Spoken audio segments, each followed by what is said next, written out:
And welcome to Hannity. And tonight, the state of America, the Democratic Party is a nationwide embarrassment. Their policies, they are god-awful. They're terrible. Their views extreme. Their rhetoric disgusting. And their tactics are cringeworthy at best. And then to make matters worse, in this off-year election, they're sending in candidates that are woke, a joke, and they all want all of their constituents to be broke.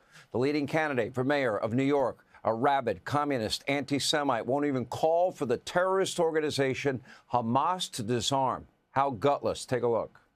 Do you believe that Hamas should lay down their weapons and leave the leadership in Gaza? I believe that any future here in New York City is one that we have to make sure that's affordable for all. And as it pertains to Israel and Palestine, that we have to ensure that there is peace. And that is the future that we have to fight for. But you won't say that Hamas should lay down their arms and give up leadership in Gaza. I don't really have opinions about the future of Hamas and Israel beyond the question of justice and safety. We all know he believes in global intifada. Now, across the country, the top Democrat running to be governor, Katie Porter of California, might be the single most unlikable person in America. That's saying a lot. I can think of a lot of people that are not that likable after getting caught on tape berating reporters, her own staff, and pretty much anyone else that comes into her line of sight. She is now suggesting that even more bad behavior could soon be coming to light. She knows she's been mean a lot more than what we know about. Take a look. Should California voters feel confident that there aren't any more Katie Porter videos out there? Well, what I know is that I could have done better in those moments. I'm going to be focused on earning their votes. Send in the videos to Hannity@something.com. I don't have an email. Anyway, back east in Virginia and New Jersey, both Democrats running for governor are now embroiled in their own scandals. The polls are tightening dramatically in New Jersey. Mikey Sherrill won't even commit to not raising taxes, even in one of the highest tax states in the entire country. And she won't tell the people of New Jersey why she was not allowed to walk with her class at graduation at the Naval Academy. I would think inquiring minds in New Jersey might need an answer to that question. In Virginia, Democrats there are becoming, well, the party of death and misery thanks to their support for state-assisted suicide and their nonchalant response to their a candidate for attorney general, you know, the guy that once called for his political opponents and their children to be murdered. And meanwhile, the Democrats' 2024 presidential nominee back on a book tour reminding everyone why she lost in a landslide, because she was so great. Take a look. Well, some people have actually said I was the most qualified candidate ever to run for president. I like the some people say. Very nice, but go ahead. I'm just speaking fact.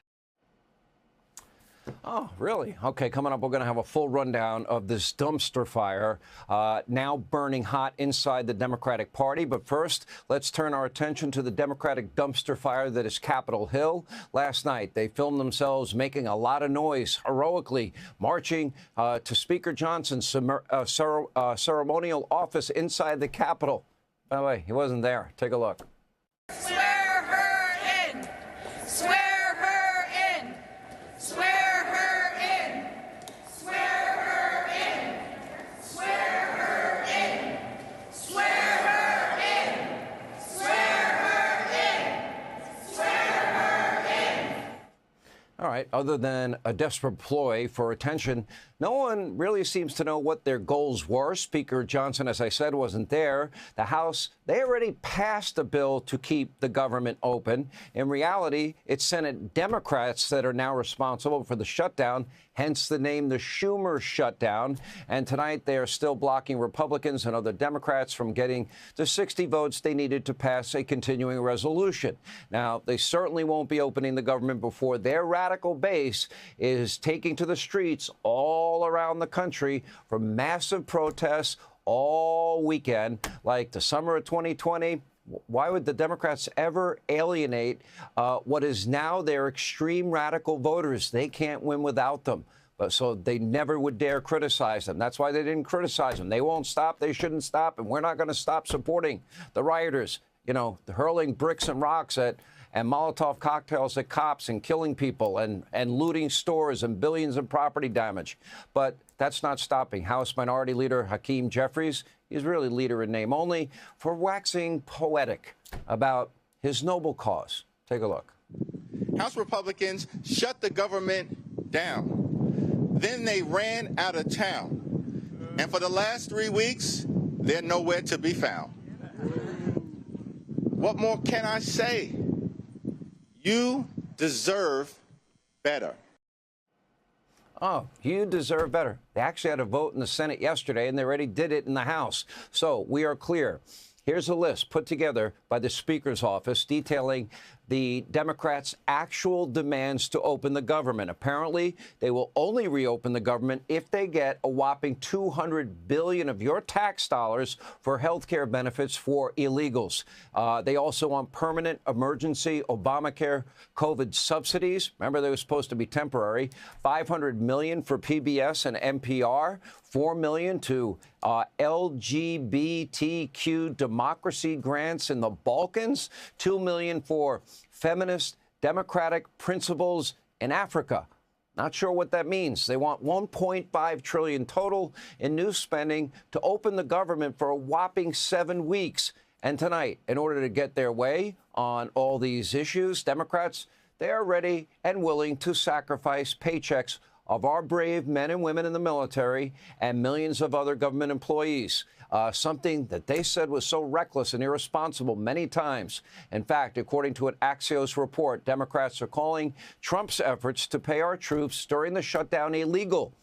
Okay, make no mistake, Democrats have totally lost the plot. In an effort to resist Trump, placate their radical base, they champion what? The men's rights to play women's sports and be in women's locker rooms, so-called rights of illegals like Abrego Garcia, over your family's safety and security. They still cling to this defund, dismantle, no bail idiocy. Oh, and reimagine the police. They voted for the largest tax cut in the history of our country.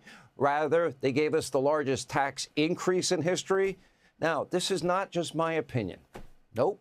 Democrats are now hemorrhaging support ahead of the midterms. And when their own liberal networks and supporters are, blaring sirens, maybe they should pay attention. Take a look.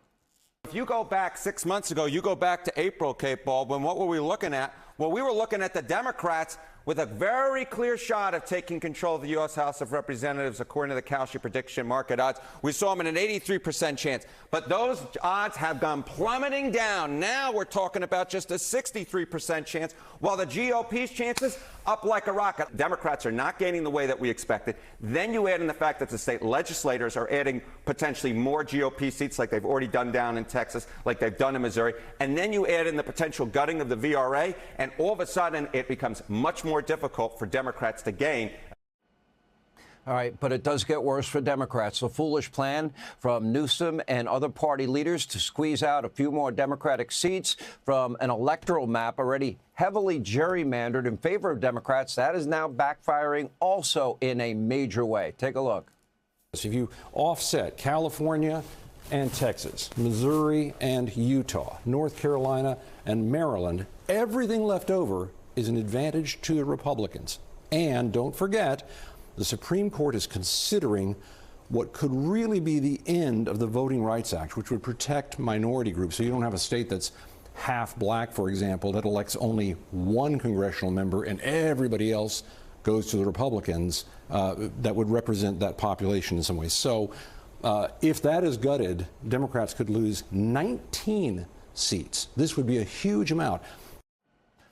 I don't want anybody to ever get overly optimistic. You know what? Elections matter. Your vote matters. This midterm, it is a tipping point for the country. All progress will stop or it will continue. And we'll talk a lot about it in the next year to come.